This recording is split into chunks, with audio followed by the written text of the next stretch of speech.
Hi, everyone. If you could just keep your video turned off, that would be great. Um, just to let you know, our author has a power outage, and so he has managed to connect through his phone, through voice, so we will be able to hear him, but unfortunately, we will not be able to see him. So that's what's happening there. I would just like to do an introduction, and then I will turn the event over to him. So thank you so much for coming, especially on this nasty weather night. My name is Stacy, and I'm a bookseller and the events coordinator at Belmont Books, which, if you're not familiar with us, is an independent and locally owned bookstore in Belmont, Massachusetts. Before we begin, I'd like to let you know that we have a number of virtual events coming up, including a panel on rivalry and relationships in contemporary YA tomorrow night, and Paige Dickey in conversation with Bill Noble about gardening and transitions on Tuesday night. You can register for these and our other events on our website, belmontbooks.com, which is also where you can purchase tonight's book, Too Much Information. A reminder that your audio and video should remain turned off. Any questions can be sent to me via chat, and I will relay as many as possible to Cass after the presentation. We're very excited to welcome Cass. I want to tell you a little bit about him, and then I will turn the event over to him. Cass Sunstein is the Robert Walmsley University professor at Harvard Law School, and he was administrator of the White House Office of Information and Regulatory Affairs in the Obama administration. He is the founder and director of the program on behavioral economics and public policy at Harvard Law School.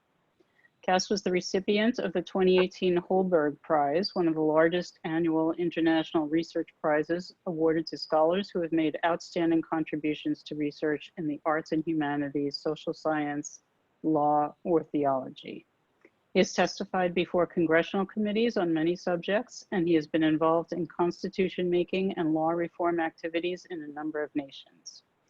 Cass is the author of The Cost-Benefit Revolution, How Change Happens, Nudge, Improving Decisions About Health, Wealth, and Happiness, and he was a co-author of that, and many other books. He is based in Cambridge, Massachusetts, and I will turn the event over to him now. Thank you. Thank you so much, Stacy. Hi, everybody. It's a pleasure to be speaking to Belmont Books and patrons, and a special pleasure to be doing it because I am sitting here in the dark amidst a blackout. I might just have given you too much information. If so, that's appropriate because that's my topic. So let me tell you some stories and then give you some numbers and then explain why I think this is a central issue for our time and for each of us in our individual lives. So recently I did a poll of a large number of people who are basically demographically diverse. They're kind of like America. And I asked them, do you want to know if the person on whom you have a crush has a crush back? Do you want to know if your romantic feelings for that person are reciprocated? And the answer I got was 58% said yes, 42% said no. I found that interesting. Almost half of people don't want to know whether the person on whom they have a crush has the crush back. Okay, take that as one data point where a lot of people are saying with respect to something maybe important and exciting, please don't tell me. Second story is a little more policy relevant. When I was in the White House, we issued a regulation that required chain restaurants like McDonald's and Burger King and Subway to post calorie labels. So if you know if you're getting a Whopper or a Big Mac, how many calories you're consuming. And inside the White House at the time, this is under the Obama administration, there was a lot of debate about whether we should apply the calorie labeling requirement to movie theaters. And people went back and forth. Different people had different views. My view was we should, but wasn't clear. I thought we should to protect people's health because the items at the movie theaters can have a lot of calories, but reasonable people differed. Ultimately, the rule did include movie theaters and mandated disclosure of calorie labels. And in a burst of excitement, I sent an email to a good friend saying, movie theaters are included. And her answer came right back to me, 3 words, Cass ruined popcorn. I thought that was a brilliant answer, Cass ruined popcorn, though it made me a little less excited than I had been. And what made it a brilliant answer was she was saying, look, if you go to a movie theater in the days when people used to, and see, as I did actually recently, even amidst COVID, the movie Tenet, you might get some food and be really excited to start dipping into the popcorn as the lights go down. And one thing you don't want to think is, oh my gosh, I'm getting fat. That makes the experience worse.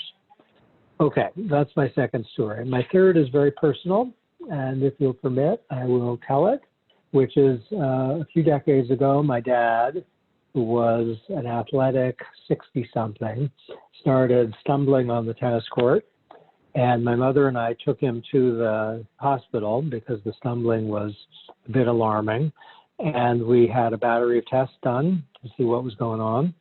And after a few hours, my mother came up to the hospital room where my dad and I were eating lunch and said, I have great news. The doctors think that there's no problem at all. Actually, they're very confident you're fine, she said to her husband. And it's, something they're not sure what it is, but don't worry about it. You'll be home and fine tomorrow. And we had a very happy hour or two there in the hospital. After that, my mother brought me to the parking lot, to the car where she was bringing me back to law school, and her face changed, kind of like a great actor's face can change. And I saw despair on the face of another human being, the only time in my life I've seen despair. And she said, what I just said was false. Your dad has a fatal brain tumor. There's nothing they can do. He's going to die within a year. There's no hope. Get that clear in your head. But I'm not going to tell him, and neither are you. I've wondered ever since that pretty memorable, life-changing moment in the car whether my mother did the right thing. I'm not sure, but I know what she was thinking. She was thinking, I have a year with my husband, and he has a year on the planet, and I really don't want to ruin his popcorn. I want that to be a good year. And if I tell him the truth, he's going to see tombstones whenever he opens his eyes and even when he closes them. And I think that would be too much information. Okay, so now you know about, a lot of people don't want to know if their romantic feelings are reciprocated. My friend was worried about ruining popcorn, and my dad was protected against ruining popcorn big time. Okay, with that kind of event or tale in my head, and with my experience in government with mandatory disclosure about calories and nutrition and side effects of medicines and terms associated with a medical visit and mortgage details, those 25 pages you get when you buy, I think it's actually 75, but if you're lucky, 25 when you buy a house. I started to wonder, what do people want to know? And I now have data from 11 countries about what people want to know. And I'm going to give you a glimpse of what people consider too much information and what they consider information they really want to have. So what we're now going to explore is what our species wants to know and wants not to know. I'm going to give you some headlines from the detailed data. 43% of people want to know calories in their meals. 57% don't. A majority thinks, don't ruin my popcorn. They don't want to know. A significant minority wants to know. People don't want to know the year of their death. That's a loser. I've asked people now all over the world, do you want to know the year of your death? And about 75% of people in most countries say, please don't tell me. Most people don't want to know in America if they're going to get Alzheimer's. 53% don't want to know. 47%, interestingly, do want to know. The number's higher, the number of people who want to know if they're going to get cancer. 58% of people want to know. Only 40% of people want to know what their friends and family really think of them. A large number of people don't want to know that. Only 42% want to know how much warmer the planet's going to be in 2100. That's pretty noteworthy, that most people don't want to know what the climate's going to be. Only 57% of people want to know if their spouse or partner is cheating on them. That suggests a sizable minority says, please don't tell me. 53% want to know if there's a heaven. A big subset of America doesn't want to know if there's a heaven. And 44% wants to know if there's a hell. With respect to hell, a strong majority doesn't want to know. With respect to consumer information, about 67% of people want to know the safety ratings for their tires. About 65% want to know the side effects of pain relievers. And for the kinds of information that the government requires disclosure of, typically it's about 50 to 70% of people want to know. Majority, but not overwhelming majority. Okay, I've given you a flavor now, and for about 6 months I thought, well, I got a lot of data here, I don't know what to make of it. Together with a neuroscientist, I think we know a little bit at least about what to make of it. So here's when people want information and when people don't want information. When they want to avoid information, they're thinking of two things. The first is it useful? And the second is, how will it make me feel? And that's it. So for some information, like calorie labels, people are thinking, you know what, I kind of like to know, I have a little bit of a weight problem and this will help. And they want the information for that reason. A lot of people are thinking, you know what, I don't really care. Either I don't have a weight problem, or if I do, I don't think eating a little less at chain restaurants is going to help me very much, or I'd rather exercise, so I don't care. Or I really don't want to know. With Alzheimer's, a lot of people are thinking, if I know I'm going to get Alzheimer's, that's not useful information. It just means there's, something terrible happening.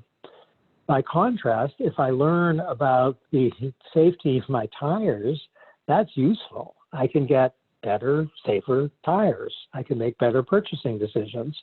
Or if I get information about the side effects of pain relievers, a lot of people are thinking, I want to know that because maybe I'll be at risk of something that the pain reliever can create, and maybe I'll take another pain reliever, or maybe I'll just bear with the headache.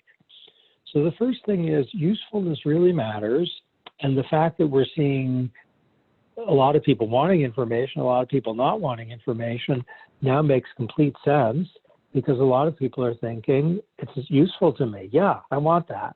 And a lot of other people are thinking, given how my life is going, I don't care. I don't want to know. Okay, the more interesting thing, I think, is how information makes people feel. So consider the ostrich effect when people are thinking with respect to bad news that they will bury their head in the ground. And it turns out when the economy is doing really well, people want to know how their stock portfolio is going, if they have one. If the economy is tanking, they're not looking at their stock portfolio on average. They're running from it. If people think they're doing well in something like at work or in school, they really want to know their performance ratings. If they're not doing well, a lot of people don't want, if they think they're not doing well, a lot of people don't want to see the ratings or the grades because it'll make them sad or upset. And now we're starting to understand why a lot of people don't want information involving cancer or Alzheimer's. A lot of people think it's just going to upset me. And even if it's useful to know, because maybe I can combat the illness or prepare for it, that is outweighed by the distress of getting information. Okay, I think we now have a picture of humanity, our diversity, and also a picture of how to think about information seeking and information avoidance. A lot of us avoid information or seek information without being as self-conscious as we might be about whether it's useful or how it's making us feel. And to get clarity on those things probably would be helpful. Here's a little glimpse that there's evidence suggesting if people are off social media a little bit more than they now are, they are happier, more satisfied with their lives, less anxious, and less depressed. And yet a lot of people stay on social media, even though it's making them a little more depressed or a little more anxious. There's too much information there. Okay, the picture now I've given of information seeking assumes that people, our species, basically make completely sensible decisions about what information to seek and what information to avoid. And that's too rosy a picture. So let's just complicate it a little bit by talking about two things that are going to lead a lot of people, a lot of the time, to avoid information that they really should receive. Behavioral scientists, and I aspire to be one, though I'm a lawyer, behavioral scientists have found that we meaning human beings, focus a lot on today and a fair bit on tomorrow. But a month from now or a year from now is a foreign country, later land, and we're not sure we're ever going to visit. So we don't care a whole lot about the future. Now that can make us less interested in getting information about, say, our own future than we ought to be, because that information could be extremely valuable to get, but we might think it's going to make us sad today. And if it's going to make us healthy 3 years from now, who cares? That's the future. So with respect to medical and health things, sometimes people don't seek information that it would be a really good idea to seek because they're not thinking about the long term. They're only thinking about the short term. The second behavioral scientist finding, aside from present bias, as it's called, is unrealistic optimism. And believe it or not, we human beings tend to be, on average, unrealistically optimistic. Most people think that they're less likely to face bad things than other people. Almost everyone thinks their sense of humor is better than everyone else, better than the average person's sense of humor. And even smokers who are aware of the risks of smoking tend to think that they themselves are less likely to get lung cancer or heart disease than the average non-smoker. If we are optimistic, then we might not seek out information thinking things are going to be just fine, even though they might not be just fine. And to get the information might help us to figure out how to make them more likely to be just fine. If you're thinking about the pandemic, I'm applauding you because there's a lot of information we can receive about the pandemic, some of which isn't useful and just makes us sad, but much of it is useful and might make us sad. If we're unrealistically optimistic, we might not wear a mask, we might not socially distance. If we're present bias, we might think, I'm not going to get sick today probably, but if you're going to get sick in the next weeks and months, that's not a very good thing. And it suggests with respect to this health problem, at least some people are avoiding information that could save their lives. Okay, let me talk a little bit about government. So in government, the Environmental Protection Agency, the Food and Drug Administration, Department of Agriculture, the Department of Health and Human Services, these agencies are all entrusted with the job of deciding what Americans should be told, not through disclosure of necessarily things the government has, but through mandatory labels and warnings. They're asking, should we require calorie labels? Should we require disclosure of side effects? Should we require that people be told that the sunscreen they're using, well, will help them get a nice tan? It won't help them avoid cancer because it's not as strong as the ones have to be to help them avoid cancer. Okay, government officials must, I suggest, having been one, think harder than they have so far about, first, is information actually useful? And second, how is information making people feel? If information is making people feel sad or scared and it's not useful, it's not a very good thing to mandate disclosure of it. If information is very useful but making people feel scared, that might be okay because fear can be a motivator. If information is making people feel scared, they might just turn it off and think, I'm not going to think about that. If information is provided in a way that makes people feel scared, but also gives people clarity about how to avoid the source of the fear, like warning, you might suffer, this is economically a risky investment. You might think, okay, I know what's not an economically risky investment. Maybe I'll try that instead. And so if you give people a route by which they can think something other than, oh my God, then you are probably being a more helpful information provider than if you're just scaring people. Okay, that's to suggest we have a project for the next 20 years, I hope for the next 3 years even, where the project is in each of our lives to think a little bit more than we do about what information is doing for us and to us, and for our representatives and those who work for them to be thinking a little more than they do about how to make information disclosure useful rather than useless and scary. Okay, I'm going to shift gears a little bit and talk about one other topic that's also in the domain of too much information, and that's not about what information each of us is seeking or avoiding. It's about what information the government is acquiring from us. And here the idea is that the government is acquiring, in many places, too much information from us. And I'm going to try to establish that with a number. I hope you're sitting down. The number is 11 billion, and that's the number of hours in paperwork burdens that the United States imposes on the American people. Let's pause over that, shall we? 11 billion.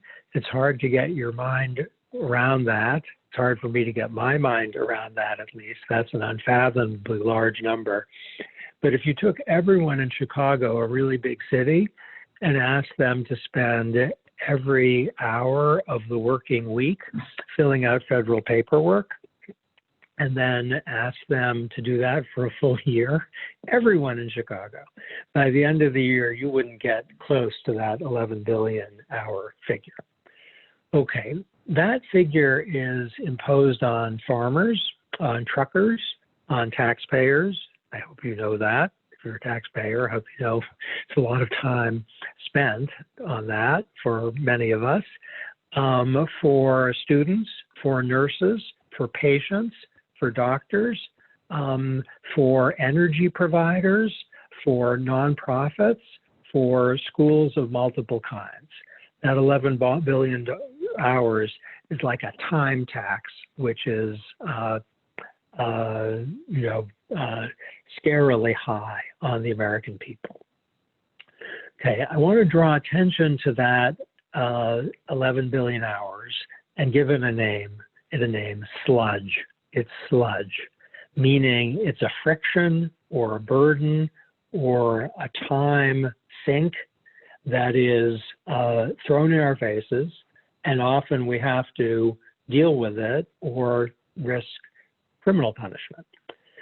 Okay, the reason sludge is bad is first because those hours, those 11 billion hours, translated into monetary equivalents, we're talking about a lot more than the budget, the entire budget of very large federal agencies.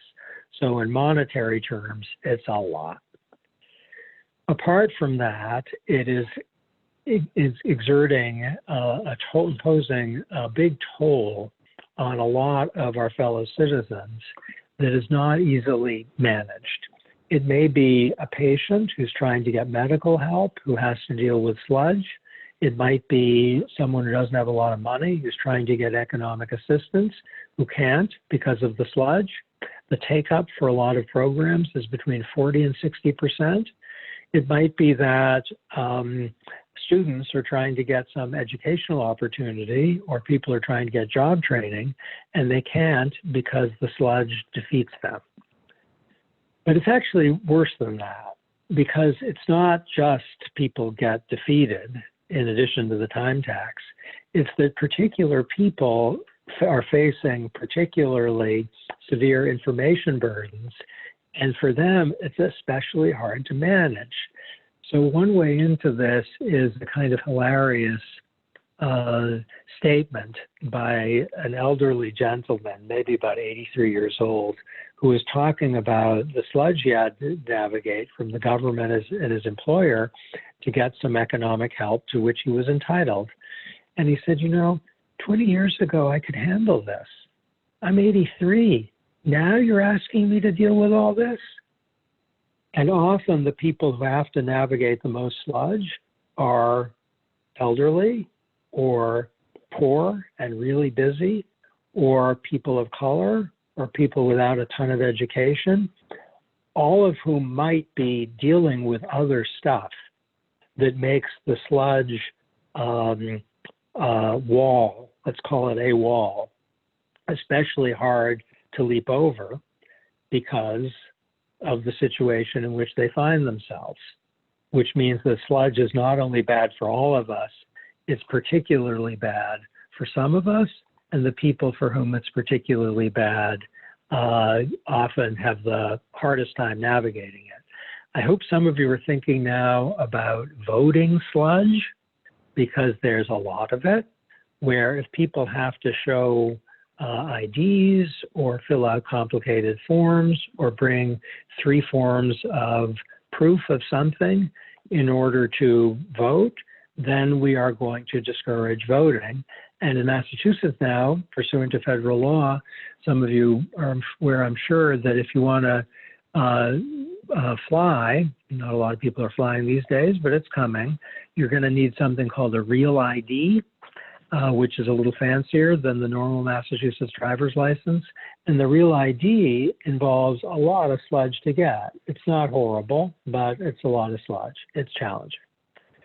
Okay, what I want to suggest is that whether you are a small business, and I am talking to bookstores right now at this very moment, if you're a small business or a large one, and I'm talking to universities, including the one at which I work right now, or if you're just running a family, please do a sludge audit. Think just a little bit, would you, about the volume of paperwork and administrative burden that employees or customers or family members or investors are bearing, and ask, how can we cut that sludge? That 11 billion hours in paperwork burdens from the federal government alone is much too high, and this isn't something that divides people along political lines. I mean, with respect to abortion sludge and voting sludge and student visa sludge, we may get some political divisions, but there's a lot of stuff where there's no political division. The old saying that when there's a will, there's a way applies here. We have a way, we need the will. Sludge audits, sludge reduction. Okay, all of these remarks about sludge and too much information are basically an outgrowth of an answer to a large question, which is, what's the most precious thing that human beings are blessed to have? And the answer is a 4-letter word: time. Let's find a way to give our fellow citizens and one another more of it. Thank you.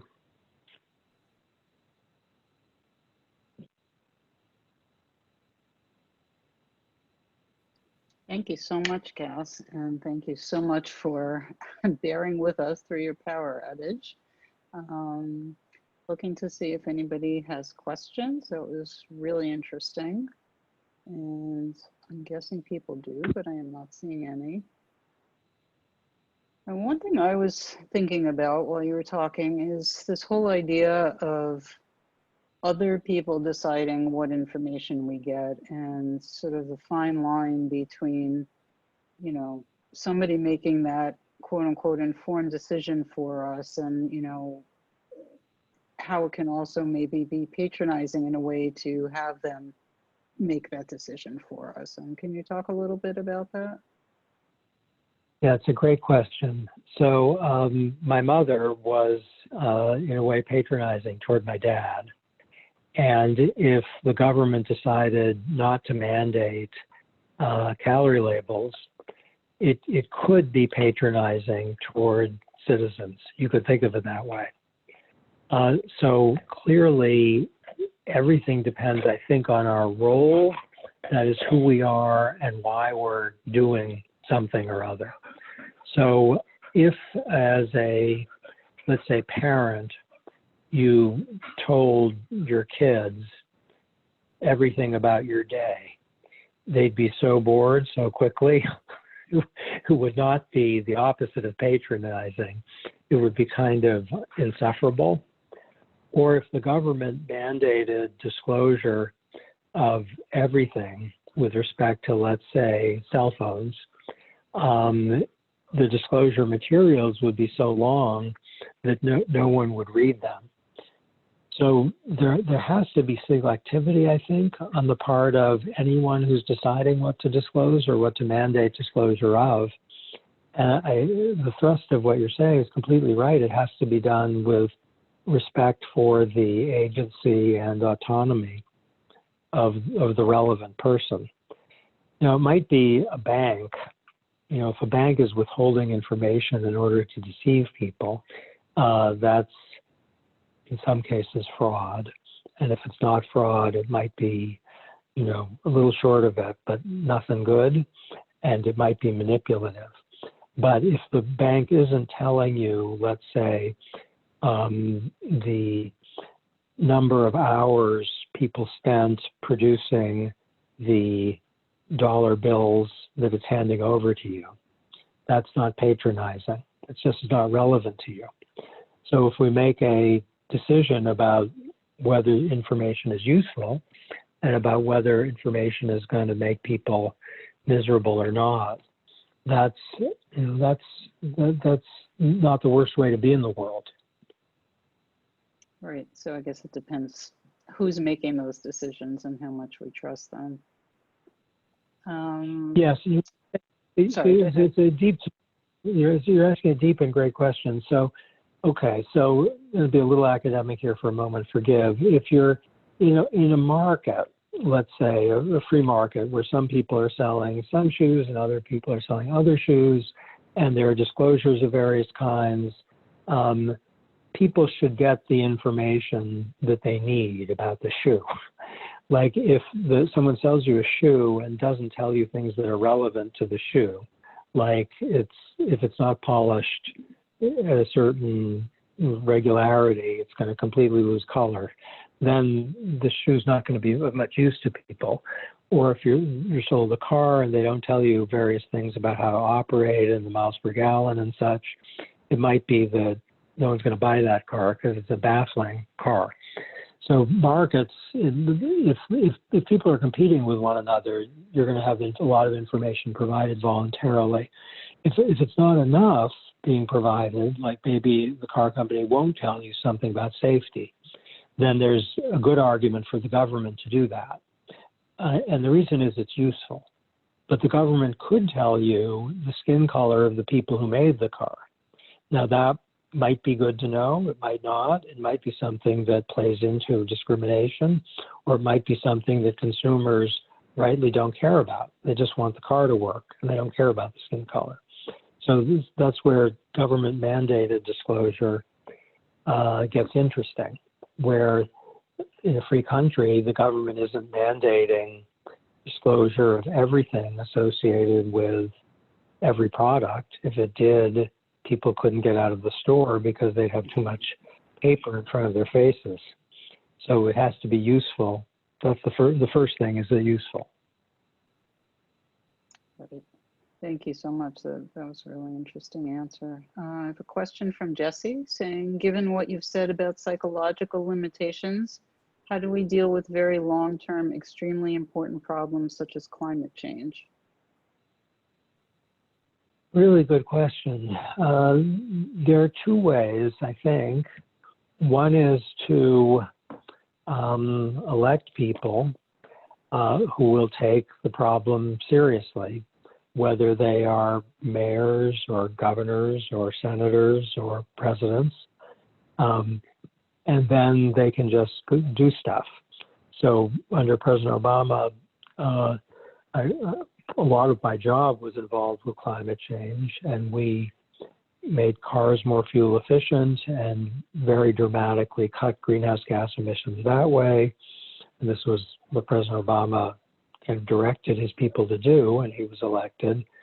And to make refrigerators and clothes washers and clothes dryers and microwave ovens more energy efficient, which reduces greenhouse gas emissions in the aggregate a lot, actually. The energy efficiency rules have cut greenhouse gas emissions very significantly, and to regulate coal-fired power plants. So if you get leaders who are focused on that, even though it's long-term, something good will happen. Maybe not good enough. Maybe this is very much work in progress, but progress. So that can happen. A lot of people, even if in their own lives, they care a lot about today and tomorrow and not very much next decades, they really do care about their children and their children's children. So if their attention is directed to the risks that their children might face because of climate change, risks that are expected to be higher than the not small risks we ourselves now face, and they might have a sense of urgency. Right. Thank you. Anybody else have questions? No? Well, Cass, I hope you get your power back soon. And thank you so much for joining us. Thank you, a pleasure. Everybody for coming. Great. I hope everybody stays safe and has a good night. And we'll see you at another event, I hope. Take care. Thanks, everybody.